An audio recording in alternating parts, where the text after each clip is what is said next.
एक दिन आप सुबह उठ के अखबार खोलो या सोशल मीडिया स्क्रॉल करो और हर जगह आपको एक ही न्यूज दिखाई पड़े कि पूरी दुनिया कर्जे में डूब गई है, तो आपको क्या लगेगा? डर, हैरानी और मजाक। लेकिन आज के डेट में कोई कहानी नहीं है, बल्कि आज की इकोनॉमी की एक सच्चाई है। आज पूरी दुनिया पे 300 ट्रिलियन डॉलर से ज्यादा का कर्जा है, और अगर इस कर्जे को आप पूरी दुनिया के लोगों के साथ बराबर बांट दें तो हर एक पे 37,000 डॉलर का कर्जा बैठेगा। और अगर हम बात करें इंडियन करेंसी पे, तो एक कर्जा बैठेगा 32 से 33 लाख का। अब आप में से बहुत सारे लोग ऐसा बोलेंगे कि उन्होंने इतना कर्जा लिया ही नहीं है। तो इस कर्जे और इकोनॉमी के मायाजाल को समझने के लिए इस वीडियो को आप आखिरी तक जरूर देखें। आज के टाइम में सबसे बड़ा किराएदार अकेले तो अमेरिका है। आज अमेरिका का कर्जा 36 ट्रिलियन डॉलर से ज्यादा का है। अब आप में से बहुत सारे लोग ऐसा बोलेंगे ये कर्जा चीन का है, लेकिन सच्चाई कुछ और है। चीन के पास तो अमेरिका का बस 750 बिलियन डॉलर का बॉन्ड है, लेकिन खुद चीन भी 18 ट्रिलियन डॉलर के कर्ज में डूबा है। और इसका मतलब ये है कि एक कर्जदार दूसरे को उधारी दे रहा है, जबकि उसके पास तो पैसे खुद नहीं है। तो आखिर ये पैसा है किसका, और किसने दुनिया को इतना बड़ा कर्ज दिया है? और ये पैसा है आपके और हमारे जैसे नागरिकों का,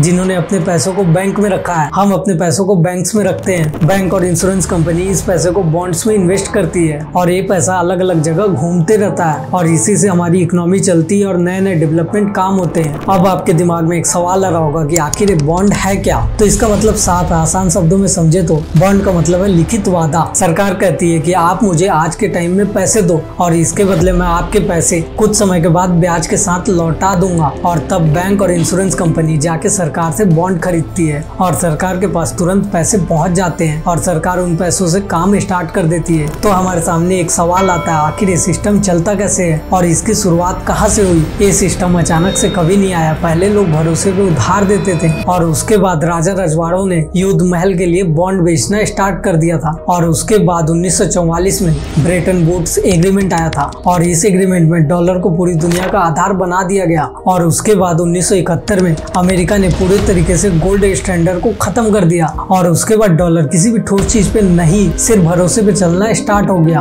और यहीं से असली में कर्ज का तूफान आया। मान लीजिए सरकार के पास अभी पैसे नहीं है, लेकिन सरकार को स्कूल, हाईवे और रेल बनाने हैं, तो वो कर्ज लेके काम स्टार्ट कर देते हैं। फिर बाद में टैक्स के पैसे से सरकार इन कर्ज को चुका सकती है। अगर हम बात करें जापान की, तो आज के टाइम में जापान पे जीडीपी के मुकाबले सबसे ज्यादा कर्जा है, लेकिन उसकी ट्रेन, सड़कें और टेक्नोलॉजी को देख के कोई इस बात को नहीं कह सकता कि ये देश पूरी तरीके से कर्ज में डूब गया है। और भारत ने भी कोविड के बाद बहुत सारा कर्ज लिया है, और उसको इंडिया के इंफ्रा और डिजिटल इंडिया में लगाया है, और इसका नतीजा ये हुआ कि इंडिया की जीडीपी बहुत तेजी से आगे बढ़ गई। लेकिन अगर यही कर्ज गलत जगह पे खर्च हो जाए, जैसे कि सब्सिडी, फ्रीबीज और चुनाव के वादे, तो देश पे और इकोनॉमी में इसका फायदा कुछ भी नहीं होगा, और उल्टा देश पे कर्ज का बोझ बढ़ जाएगा।